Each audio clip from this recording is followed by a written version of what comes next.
If you clicked on this video, then prepare to be entertained because this has to be one of the wildest stories ever. I've been wanting to tell it since September 11th, 2021. And the reason I finally decided to do it is one, I have enough money to afford a nice lawyer if he does decide to press charges off this video. And two, it's a story about not giving up. You see, this happened back in 2021 and now I am, making $50,000 a month because I decided to persevere and not give up whenever I was given the opportunity, and it made a ton of sense to just go ahead and give up. Now, I want to start this story off with saying this. Whenever starting a business or any type of financial endeavor, there's two things. There's being extremely ambitious and becoming a weirdo. And sometimes it's very easy to become overly ambitious and cross over into weirdo territory. And this is the day that I would say, I guess I climbed over into weirdo territory, but I'll leave that up for you to decide once the story's over. Also, stick with me. I'm trying not to get sidetracked here, so I'm going to be reading off of a script that I have and also trying to say the story. So back in 2020 is whenever I got my first taste of success on social media. I've been posting on the internet since I was 13. I'm 23 now. So my senior year, whenever, everything that happened in 2020 happened, I started posting on the internet. I was posting mile videos of running. I was like drinking bottles of hot sauce, getting pepper spray, and then running a mile. Stupid stuff like that. And the videos were doing very well. And I ended up joining the United States military and signed a 6-year contract. So all of that essentially went away. And you need to know that to be able to understand this story. So what I ended up trying to do whenever I joined the military was I was like, let me try to revive this thing. Let me start trying to run these miles again because it worked back then, so it should work now.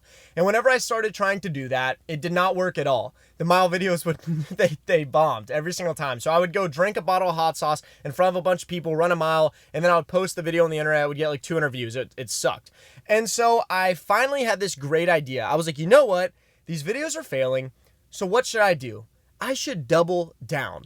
I had about $1,100 in my bank account at the time, and I was like, you know what I'm going to do? I'm going to withdraw $1,000, and I'm going to go race famous YouTubers, because this is genius. The mile videos are failing, so I'm going to try even harder and put up pretty much all of the money that I have in my bank account. So I did just that. And it actually worked the first time. There's a YouTuber that goes by the name of Bale Levine. It's kind of a story in itself. I kind of crossed into weirdo territory there also. But he ended up being a really nice guy and saying, hey man, I'll race you. I'll be a part of this challenge and I'll do it. So I ended up actually racing him. It was a 100-meter sprint. I ended up winning, thank God. And so I kept my $1,000. I posted the video. The video did some numbers, like 1,000 views on YouTube. Not that great, but it was enough for me to be like, okay, this is a genius idea. I'm going to keep it going. So there's a YouTuber out there, and you may have clicked on him because you saw him in the thumbnail. He goes by the name of Danny Duncan. And I had met Danny Duncan a couple of times. He didn't know my name. He didn't know anything about me, but he did know my face. We had met a couple of times to where he did know my face. So if he saw me, he would know who I was. So I wasn't a complete stranger in this situation. So after racing Bale Levine, I was like, well, I've met Danny Duncan before, so let me reach out to him and let me ask him, hey man, will you race me in a 100-meter sprint for this $1,000 that I have? Because I thought that them winning $1,000 would be like crazy. That was just so incentivizing. It's funny looking back now, realizing that probably wasn't that incentivizing for them $1,000 whenever Mr. Beast is giving away like $5 million. So he ended up actually responding to me and he was like, yeah, man, I'm down. And I do think that he's kind of just a little bit of like a nice guy. Whenever you go and meet him, he'll talk to you. He'll let you hang out with him. The first time I met him, he actually brought me in the office and let me like watch them edit a video and stuff like that. And so I think that that's honestly why he had responded to my DM in the first place. And whenever he responded to it, that was like the biggest thing in my world. I was like, Danny Duncan just agreed to race me. But to him, it probably wasn't that big of a deal. It was probably something he just like said yeah to and then just kind of forgot about it. So one day I got off work because he had just told me yes that he would race me, and I drove down. It's about an hour and a half from where I lived. I lived in Tampa, Florida at the time, and I drove down to where he lived, and I got there and he wasn't in his office. And I tried DMing him and I couldn't get a response. And so I drove over to where he owns a lot of property. He has like 100 acres or something like that. And I heard a bunch of gunshots and explosions and stuff like that going off. And so I sat outside of the gate, and Kiwan actually ended up walking out, one of his buddies. And they were like, hey, Danny's filming. Maybe he'll do something with you afterwards. And I was like, okay, maybe. And then I sat there a little bit longer, and then someone came out and they were like, hey, Danny's not going to be recording with you today. And I was like, man, I drove an hour and a half down here. I have this great series idea. I'm just trying to make it on the internet. And so I was like, I got to get this video done. And that's where I'm saying it's very easy to cross over from ambitious to weirdo. So what did I do? I parked my car across the street from his property, and I took my drone out because I thought this would be a hilarious idea, and I flew my drone over his property. And that was single-handedly one of the worst mistakes I've ever made in my life up until this point in the past 5 years of my entrepreneurial journey. So I'm going to play the video for you right now and show you exactly what happened whenever I actually flew my drone over his property. Find them and take their little fucking controller. Okay. Seriously. I will. I want their drone. We're going to blow up a drone in a second, guys. Look at that, dude. Little p***s. Land that shit right here. Yo, you're a beast, bro. Someone's on the phone.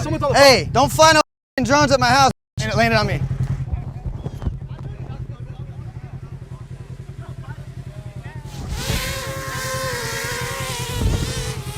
Mother. Ow, dude. These things are sharp. Yo, this is epic. Who was the kid? He's looking on the phone. He's like, I told him not to do it. Yeah. Let me talk to him. Hello? Stop flying drones at my house, you. That's not me, bro. Tell him I'm gonna his mom. Okay, I will. Let him know. I'm gonna film it with the drone. I'm shooting the drone first.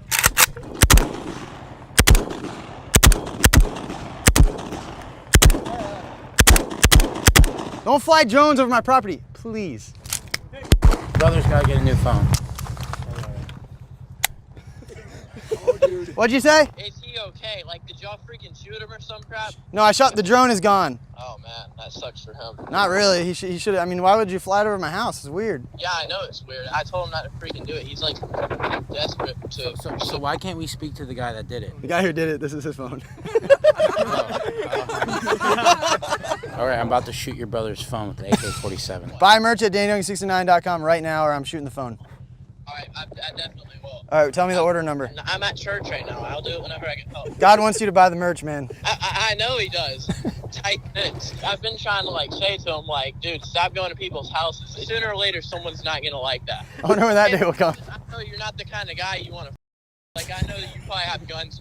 I'm a nice guy, dude. I don't have any guns. I know you're a nice guy. Like, No. All right, well, yeah, let him know. If we don't give him back his phone, just let him know that the phone is also with the drone. I won't allow this phone to live. Bro, it's like some Call of Duty like when you get flashbang. It's still on, dude. No! Another gun, bro. This thing is still working. Oh my God. Jesus Christ. All right, don't get a concussion, dude. And so now that you see what ended up happening whenever I flew my drone, let me lay down exactly how that happened. So essentially he saw that drone flying over the property as you saw, and he told his bodyguard to go find the person who was flying it. And I was like 19 and stupid back then. If this happened now, no way I would have ever just given him the controller. But this gigantic bodyguard dude, like 6'8", comes out and he's like, give me that controller. Because whenever they came out, he lives in the middle of nowhere. So it wasn't very hard to find the guy flying the drone. It's not like I was hiding in the woods doing this. And so I just got super scared and I handed him the drone controller. Whenever he drove off, it had my phone and my drone attached to it. And so I didn't know what to do at that point. So I just sat there on the side of the road. I was like, maybe he's gonna come out and like laugh about it and it's gonna be a whole bit. And whenever he did that, I heard like 20 minutes later, a bunch of gunshots and explosions go off. But that had been happening since I had pulled up. So I just kind of kept sitting there because like, what am I gonna do now? I just lost my drone. He took my phone. I'm not going to drive home now. So I was just awkwardly sitting there. Well, what ended up happening was my parents actually thought that I had been shot because the last thing that they heard was a bunch of gunshots go off and the call get dropped. So 4 sheriffs ended up showing up randomly. I had no idea this was going to happen. And they ended up being like, hey man, Danny, you have to come out and talk to us. So Danny ends up coming out. And whenever he does that, he says in front of me, yeah, we blew all your stuff up. And I was like, oh, like that's pretty, you know, in my head, I'm like, that's pretty bad. Like I told you, I only had like $1,100 at the time and $1,000 of it was in cash to race YouTubers. So that was like $1,700 worth of stuff. I really didn't have the money to go replace all that stuff. So whenever he said that, the sheriffs didn't really do much besides make sure that I didn't get shot. And so I like felt so sorry for myself because I had gotten off work, drove down there, was super excited to record, and then all my stuff got blown up. And whenever he was talking to me, Danny, he was just like, man, I thought we were cool. And like, I just felt like such a weirdo. And I was like, I'm not a weirdo. I'm trying to make a viral video. Like, I just want to make it on the internet so I can have an income and be able to leave my full-time job at the military. And I just remember feeling such awkward feelings whenever that happened. And so I ended up having to like navigate my way back home. Like I said, it was an hour and a half drive. So I had to figure out how to get back home. And I get home and it's like 1 o'clock in the morning.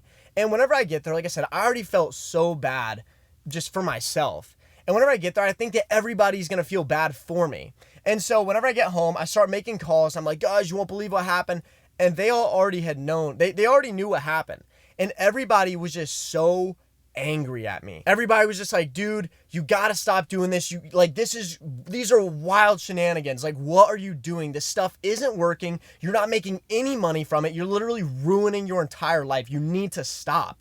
And I just remember feeling so defeated whenever that happened. Because like I said, everybody that I knew personally was just so upset at me. Like, there was not one person who was like, man, I understand. I feel so bad for you. And so I just remember like really thinking, man, like, maybe I should just stop. Like, maybe I should give up, because this internet stuff, like it's really hard to make money on the internet. Everybody made it look so easy. And I felt like I was so stupid because I couldn't figure out, like, how do I pull this off? Everybody else is like driving Lamborghinis and day trading and drop shipping, and like, what is wrong with me? Am I just stupid? And I was this close to being done. I was like, it's over. And 2 days later, I woke up and I forgot about it. So the whole point in that story is whenever you're building a business, you're trying to do something great, you need to remember it is extremely hard. And I don't say that to say like, don't try it. It's extremely hard, but you know what else is hard?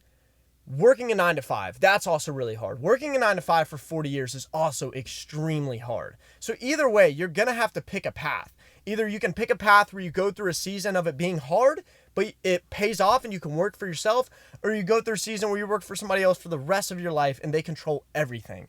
And so the reason I'm saying that is because if you're hitting a low point right now, or if you're trying to figure out how to make money online, or if you're going through the journey, if you think you're about to start, just remember that. It's like, I'm making $50,000 a month now. I'm about to exit the military, and I'll probably have close to $400,000 to $500,000 invested in stocks. Like, I will be set.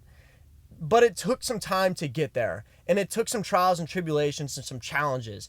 And just remember, whenever that happens, you just have to keep going. The only way that you screw up in this whole world of business and you fail is literally just by giving up. It's hard.